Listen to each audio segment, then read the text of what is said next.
Even if you're having a great time on a date, it can be tricky to know when the time is right for a kiss. It's usually best to wait for a moment close to the end of the date. Find a quiet, somewhat private spot and observe your date's body language and facial expressions. If you notice them leaning in close to you, touching you lightly on the arm or shoulder, or glancing at your lips, they might be in the mood for a kiss.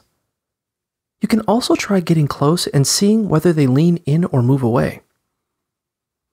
If you think your date is interested in kissing you, look them in the eye and say something like, "I had so much fun spending time with you tonight. Is it okay if I kiss you?" If they say yes, go for it. On the other hand, if they say no, respect their decision and don't push it.